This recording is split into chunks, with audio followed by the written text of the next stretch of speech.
Hello and welcome to this edition of the IFS Zooms In. I'm Paul Johnson, Director of the Institute for Fiscal Studies, and I'm delighted today to be joined by my colleague Luke Sibieta and by Becky Francis, who's Chief Executive of the Education Endowment Foundation. And today we're going to be talking about the loss of education that young people have faced over the period of the last year, the loss of learning, what the long-term consequences of that might be, and then rather importantly, what we might do about it. I'm particularly pleased to be joined by Becky for this because the organisation that she runs, the Education Endowment Foundation, is very focused on evidence-based ways of improving the learning outcomes of young people aged of school age. And Becky, perhaps you'd like to start partly just by introducing yourself and partly by saying something about what you at the EF have learnt over the last year about what some of the problems schools and pupils have faced since COVID struck. Thanks very much, Paul. Well, I'm Becky Francis and I'm Chief Executive of the Education Endowment Foundation, and we're a charity focused on supporting and improving state education 3 to 18, with a particular focus on narrowing the gap for social disadvantage. And of course, during the pandemic, we've been focused particularly on supporting effective practice to remediate some of the effects of the pandemic. In relation to, the impact of the pandemic on young people and their learning, the research is already showing that that's going to be really profound. And the schools have been doing, of course, an amazing job, and teachers working tirelessly to try to find innovative ways to support young people's learning, and particularly in the periods of partial school closures. But nevertheless, we know that learning loss is going to be substantial. So thinking about evidence-informed ways to support young people has never been more important. And Luke, I mean, you and colleagues have done quite a lot of research surveying parents and students about this loss of learning. What do we know about the scale of it, and to some extent the extent to which it's been distributed differently across different sorts of families and children? Yes, absolutely. So we're gradually now getting a wide range of evidence showing that children were falling behind in terms of their skill development particularly over the summer when schools were closed to most pupils. We're already seeing children falling behind about 2 to 3 months in numeracy and literacy skills, particularly at younger ages, who have clearly find it much harder to do remote learning. It's much harder to do things independently if you're still learning to read and count. And those are also quite sensitive periods in children's lives. So missing out on some of that formative education during that period could be very challenging and have quite long-run consequences as well. And that's before we start even considering the role of socialisation in terms of helping young people get into their education. Becky, that's that issue of the youngest children is something that you raised with me when we were talking about this before we started recording. Most of the debate that I've heard has been particularly about those who are due to take exams this year and also around older children. But it's interesting that both you and Luke are bringing up this issue about what's happening right at the beginning of children's school careers, where I suspect many of us kind of might take the view that, well, if you're 5 or 6 and you're missing 2 or 3 months of schooling now, well, you've got, 10 more years to make up for it. Is it really a big deal? Yes, we don't know yet what the cumulative impacts, of course, will be, or the different rates at which the learning loss will be mitigated. We do know, of course, that struggles are harder for parents to support younger children who may need more help and supervision with their home learning. And of course, we're also concerned about the very youngest kids too. We've funded some studies looking at the earliest years. And of course, even that very early socialization and interaction with other children and adults that we usually take for granted with our toddlers often haven't been possible in the last year. So the impacts are profound. The outstanding question, of course, is how quickly those can be remediated. Luckily, most kids are very resilient, but nevertheless, as we've all agreed, the challenges here have been unprecedented. In terms of the sort of general picture across the board, the EEF were one of the first organisations to draw on prior robust bodies of research literature around learning loss due to school closures of various types, and to form a view of the extent of impact of school closures on the gaps, both in relation to learning loss, but particularly the emergence of an even greater gap for social disadvantage. And our research with the National Foundation for Education Research looked at 6 to 7 year olds' attainment in maths and reading in autumn 2020 to see whether their test scores were impacted by the closures in the previous term. And we found that there had indeed been a really significant impact on learning. So on average, pupils were around 2 months behind where previous cohorts had been at that time. And what was of particular concern was the large gap between disadvantaged pupils and their classmates of around 7 months, which has also grown compared to prior cohorts. There was also evidence of a growth in the number of young people who were just unable to actually engage the tests effectively. So all of this is indicative, I guess, of the scale of impact that we're seeing here.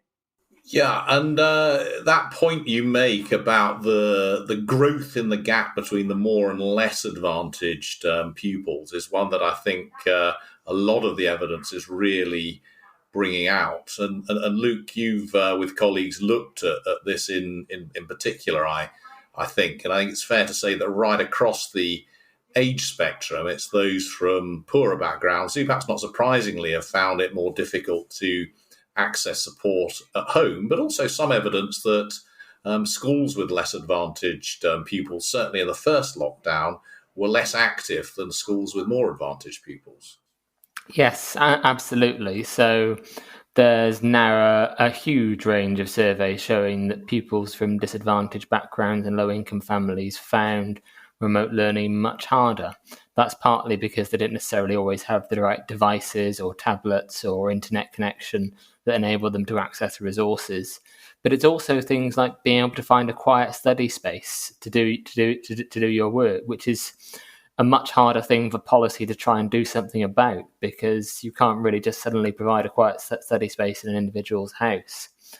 But as you say, schools differed in terms of the offer they made to pupils over the last lockdown. I think there's been quite a lot of improvement right across the sector, and a lot of learning that's happened as a result of what worked and what didn't during the first lockdown.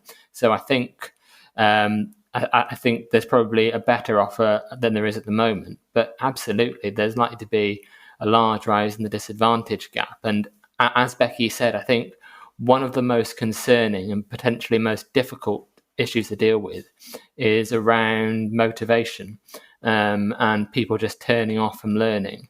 So it may well be that these pupils who are just unwilling to engage with these tests, it's kind of just part of, they don't really fancy a test and it's not a huge problem.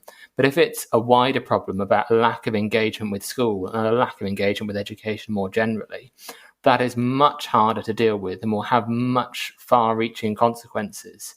Currently, we've only seen it for younger pupils, but if it's also happening for 14, 15-year-olds, how you re-engage and reconnect 14, 15-year-olds with education is a massive problem.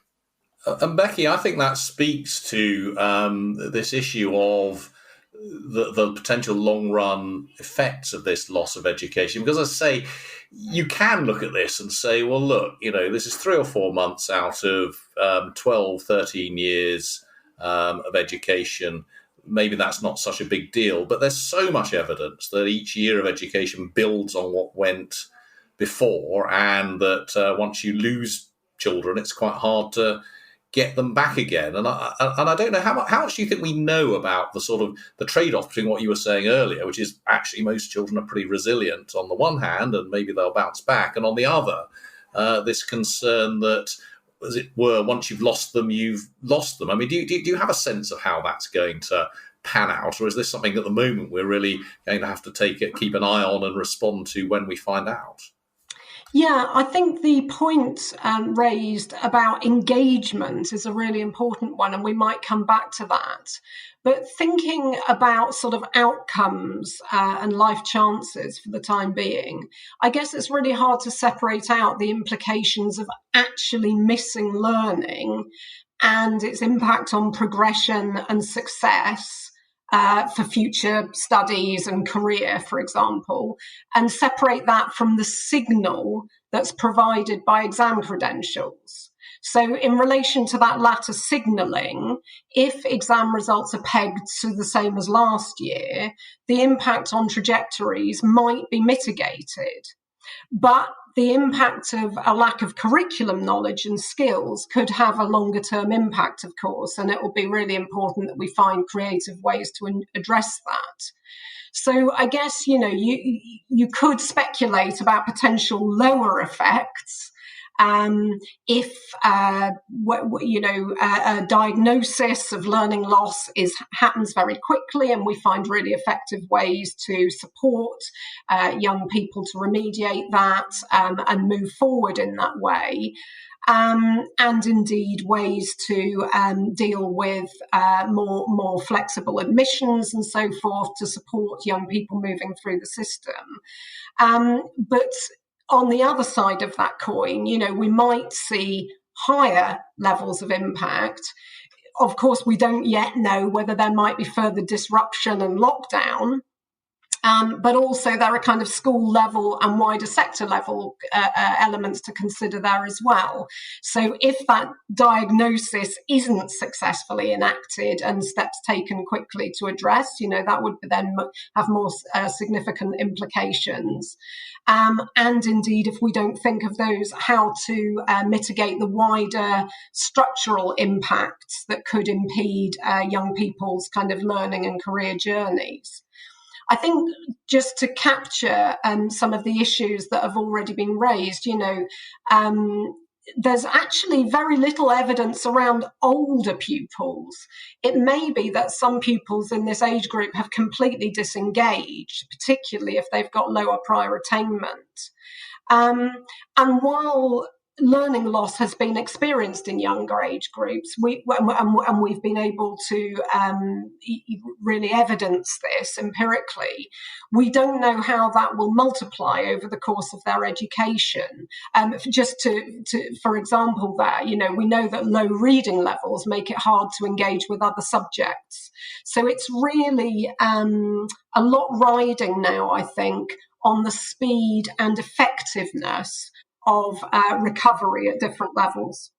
So, Luke, Becky's raised the issue of the long-run effects of this on earnings and so on, and there's a lot wrapped up in that. I mean, she talked specifically about the extent to which exams passes are telling you something about something that's really useful in the labour market. So you've actually learned stuff that's useful. All the extent to which they're really a signal of your position in the hierarchy, that you're getting a whole bunch of A stars at GCSE or A level isn't necessarily equipping you with things you're going to use in your job, but it's telling employers who's the best and the brightest. Now, if it was just the latter, if this was purely about signalling and people sort of maintained a ranking, then perhaps it wouldn't matter very much that we were losing 3-6 months of education. But if it's the former, if, as we hope, we're actually learning something useful, then we might expect this loss of education to have real long-run effects on people's lifetime earnings and so on. What evidence do we have on whether losing several months of schooling really matters in the long run for people's futures? Absolutely, and there is kind of a competition in the literature between the signalling model of education you describe, kind of like credentials and trying to find what your rank in innate ability is, and the model that focuses on human capital development and the skills you've accumulated and how that allows you to be more productive in the labour market. And in reality, there's evidence that suggests that both mechanisms happen and they're a real thing. So formally getting a grade C in English or getting 5 good GCSEs, that did actually make a difference to your earnings, partly because of the signal it gives to employers in terms of when they're doing recruitment. But there's also a huge body of evidence showing that higher skills and higher education levels and higher levels of schooling lead to higher levels of productivity, higher levels of earnings, higher levels of GDP. And that there are various channels by which this occurs. It can occur through people being more productive because of the skills and knowledge they've gained. It can come through higher levels of investment. It can come through technological growth, through people pushing the barriers of knowledge and being able to generate new ideas and innovation. But we also do have evidence from previous crises and disruptions to schooling that suggests that these losses to earnings can be very real and very significant. There's obviously, every crisis is unique to some extent, and you have to be careful about translating over from one to the other. But one kind of interesting example is a series of teacher strikes that happened in Argentina in the 1980s. And obviously, Argentina is a million miles away from the UK, and I wouldn't want to equate the present situation to a teacher strike in any way. But primary school pupils ended up losing about half a year of normal schooling during that crisis. And the literature on that episode has found that children then ended up having lower earnings in their adulthood by about 2 to 3% per year. Now, 2 to 3% per year doesn't sound very much, and it's sort of maybe we can have not. But when you accumulate it over children's lifetimes, it gets into very, very big numbers indeed. Well, I don't know about your geography teacher, Luke, but I'm pretty sure Argentina isn't a million miles away. But it's not, and I think that's not the only example, is it, of work that's shown that additional time at school makes a real difference, including work in England, looking at the effects of raising school leaving ages.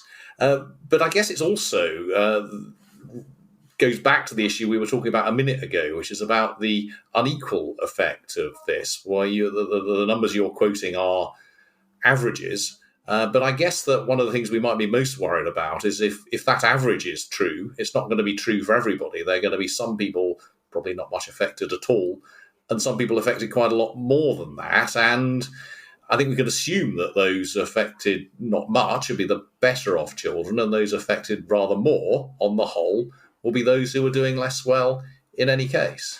Absolutely. And so we're already seeing the very, very clear evidence about bigger losses in educational progress and skill development for pupils from more disadvantaged families.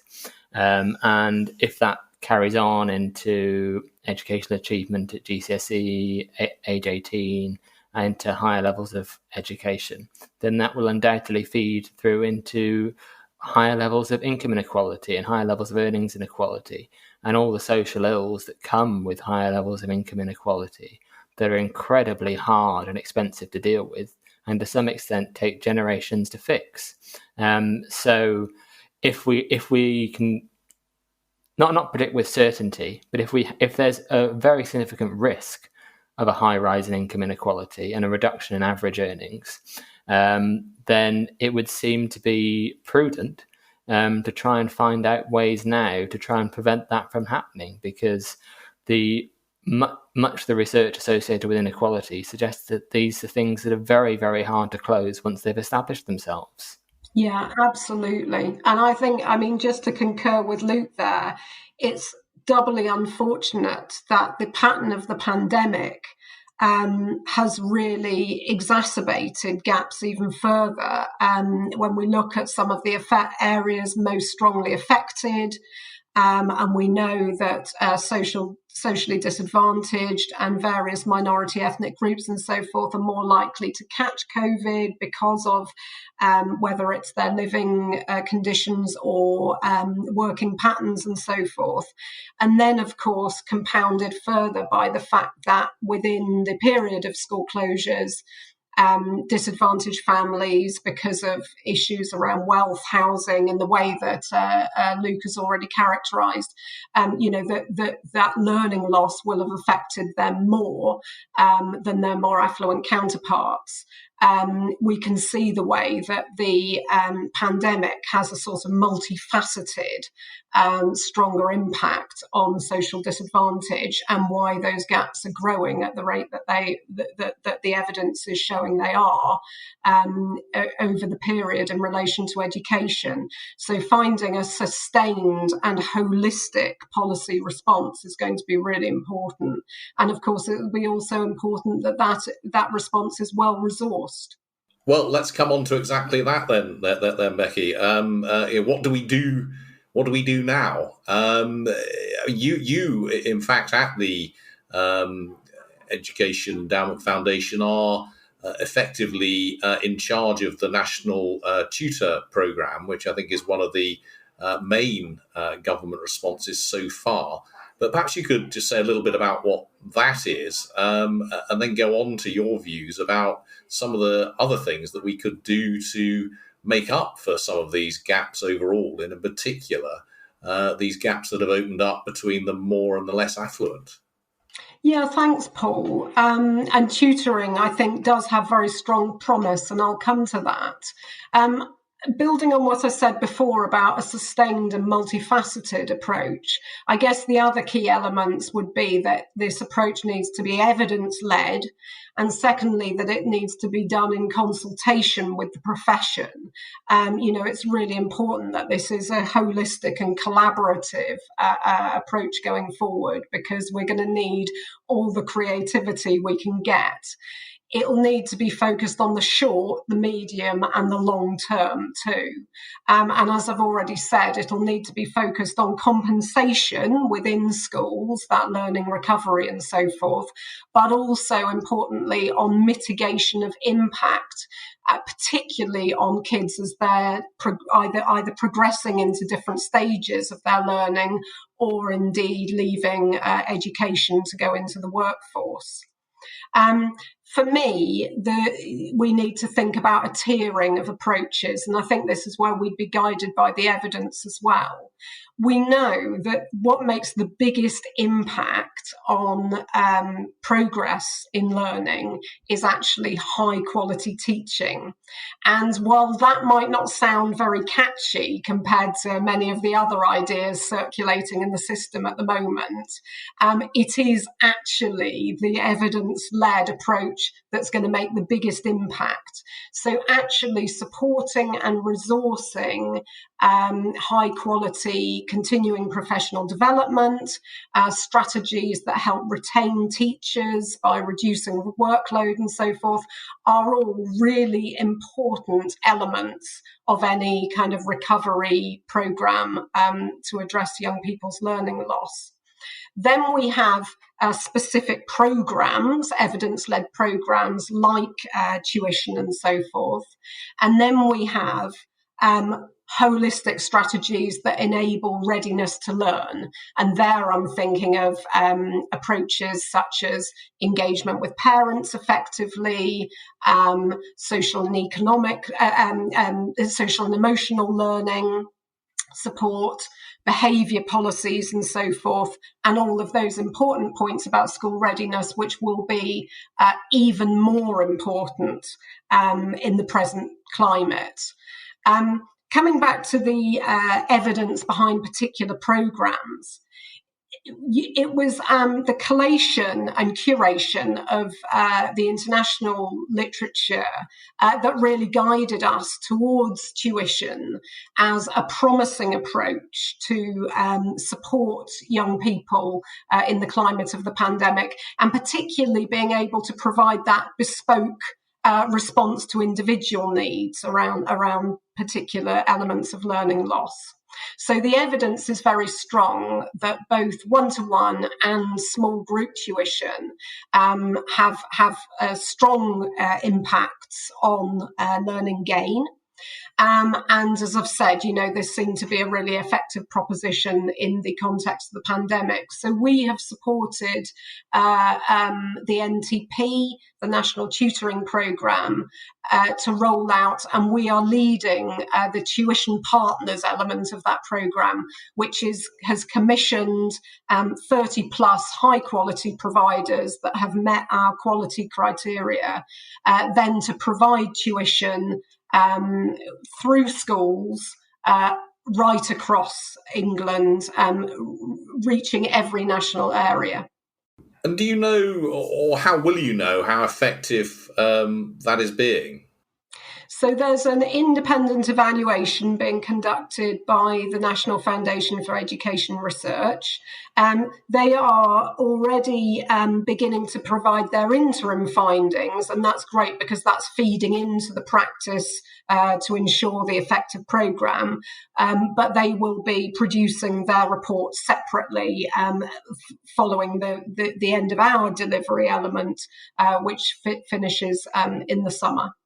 Luke, what about scale here? The tutoring program that Becky's been talking about sounds, in a sense, all well and good, but the amount of money being spent on it is relatively limited. And I think you're sort of, I don't mean to be rude, but you're sort of back of the envelope sort of indications of the scale of learning loss suggests that the amount of money that we might need to be spending is multiples of what the government has currently committed. Is that broadly right? I think that's right, and I think it's important to start by being positive about the role of tutoring. As Becky says, there's very good evidence behind the role that tutoring can play, particularly one-to-one or one-to-small group tutoring programs, and I'm sure it will do much good. The difficulty is the scale of the problem, because we're not talking about a crisis that's affected a small number of disadvantaged pupils in one local authority where we can do really effective trials and tests. We're talking about an entire generation across all school year groups that have potentially missed out on large amounts of learning. And if we're talking about 1 to 1.5 million pupils, disadvantaged pupils, the kind of numbers eligible for free school meals, being able to find enough tutors to help those pupils catch up is an enormous supply side problem. And as you said, just back of the envelope calculations, I don't think that's rude. I think that's exactly what the calculations were. Pupils have lost about half a year of normal schooling, and we'd normally spend about 30 billion for half a year of schooling in across the UK. At the moment, we're spending about 1 to 1.5 billion on catch-up programs across the UK, with about 250 to 350 million so far through the National Tutoring Programme. And as I said, I think the National Tutoring Programme will have good effects, but the policy response, I don't think, is yet at the scale to deal with the scale of the problem itself. I mean, let me just repeat that for listeners. We spend about £60 billion a year on schooling. If you think that children have lost up to half a year of schooling, in a sense, that's £30 billion worth, or £30 billion that you might think might need to get spent. Now, I don't think you're suggesting that the answer is 30 billion, but I think you're giving a pretty clear indication that $1 billion or two probably isn't really in the right ballpark. Exactly. And I think we should kind of think about it in the way that we thought about providing that education in the first place. As a society, we already decide year on year that it's worth spending the huge amount that it costs to provide schooling, £60 billion, because we think it generates benefits to us as a society, economically, socially, culturally, that far exceed the £60 billion that goes into it. So if we're talking about trying to help children catch up with half a year of missed normal schooling, we should be perhaps thinking about those kinds of numbers, tens of billions of pounds, to try and help them catch up, because we already decided as a society that it's worth the investment. All right, well, let me come to you first, then I'll come to Becky. Supposing the government was going to spend, I don't know, even 10 or 15 billion, how should it spend it? What should we actually do? Well, I think I'd, to some extent, defer to Becky's earlier answer, which is what we know to be the most effective form of education and the effective form of catch-up is time with a high-quality teacher in a high-quality learning environment. We know that that's the most effective way to learn, and we should use that as kind of our benchmark. And in the article I wrote recently, I suggested about the need for radical and innovative ways to try and increase instructional time. And I think we've got to think about both quantity and quality here. And I think I was probably in danger of being not radical enough. So I assessed examples like lengthening the school day, lengthening the school year, which are now very much in vogue in policy discussions. But perhaps we should be thinking about much more radical ways to transform the offer that we make to young people on the basis that time with a high quality teacher is the best way of providing a good education and good catch up. So, Becky, where are all these teachers who have got lots of time on their hands and are keen to come and do additional work, having been run pretty frazzled by the current situation? Yeah, absolutely. I think bearing in mind the levels of exhaustion in the profession and also actually among pupils, it's been a really challenging time. Never more so. But nevertheless, I think Luke and I are absolutely aligned that investment in teaching and teachers has been actually never more important. I do think that there is a risk of overlooking both the evidence and this need with the attraction of kind of quick and appealing sounding solutions. Actually, the evidence on extending school time is pretty limited. The evidence suggests a small positive impact, again, especially if used for targeted support. But of course, it is very expensive. And the suggestions that we've heard about, for example, asking pupils to repeat the year and so forth, are both not evidence-based, but also kind of logistically and emotionally untenable, I think. So focusing on how we can support teachers and in relation to Luke's challenge about radicalism, really thinking about creative ways to retain and attract teachers to the profession, I think will be very productive. We can see, partly due to the pandemic, there's strong uptake for initial teacher training, but some of those budding teachers will have struggled to find placements and so forth in the pandemic year. So it's going to be doubly important that they're well supported.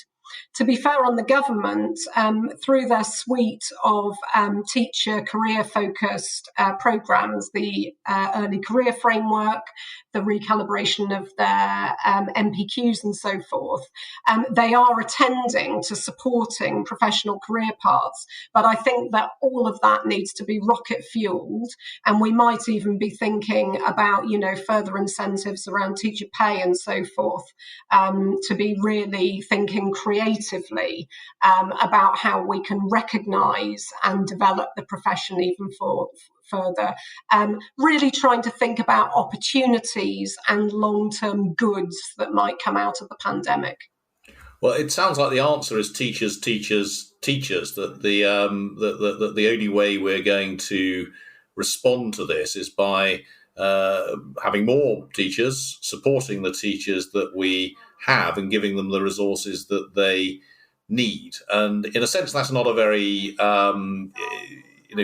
easy. I mean, that's certainly not an easy answer. It's not the sort of some of the glib, let's get the kids to repeat a year or bring them into school during summer holiday type answers, which, as you say, may not go down terribly well either with the kids or the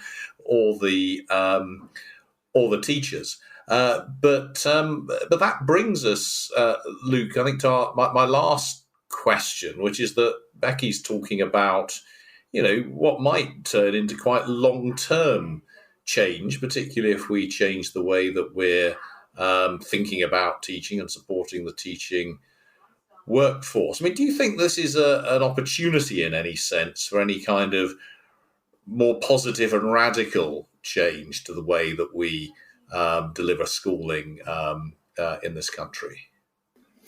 I think if we look back to previous instances in history where schooling or education or just life in general has been massively disrupted, we look back to naturally to the First and Second World War, and we talk a lot about sort of the camaraderie and the extra skills that we learnt through the war. But I think one overlooked part of that experience is that each of those world wars was followed by a massive transformation of the education system and big ambitions for what education can do to children's lives. After the First World War, we had the 1918 Fisher Act, which increased the school leaving age to 14, which sounds like a limited ambition these days, but in those days was quite a big change. After the Second World War, we had almost after the 1944 Butler Act, which increased the school leaving age to 15 and planned to increase it to 16. Then we never got quite around to doing that until the early 70s, and also introduced free secondary education. Previously, many children were having to pay for secondary school up until the late 1940s. So, and these past disruptions to schooling, we've then gone on to make these really big transformative changes. And maybe that's what we should be thinking about now, and particularly in terms of engaging the teaching profession.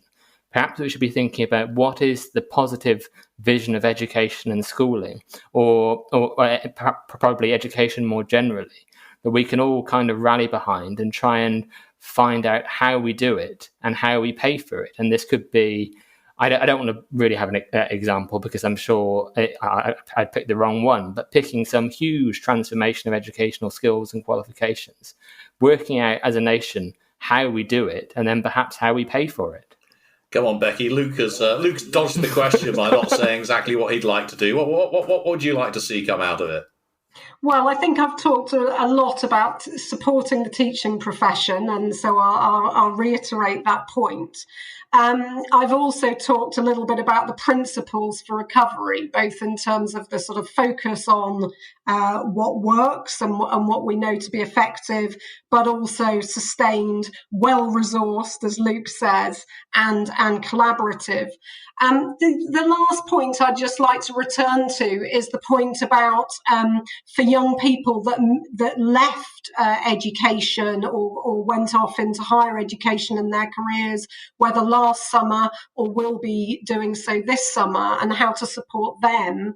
I do think that as the cohorts move through the system and we recognise that they will have lost out on particular curriculum areas and indeed, potentially on broader areas of learning, a renewed focus on lifelong education and adult learning, and the ability for young people to step back into education to catch up or draw on additional sort of compensatory elements as their learning loss becomes revealed later on in their careers, will be really important. So whether it's thinking about ideas like learning vouchers and so on, but really regalvanizing questions about lifelong learning, which have been a bit out of fashion, perhaps, pre-pandemic.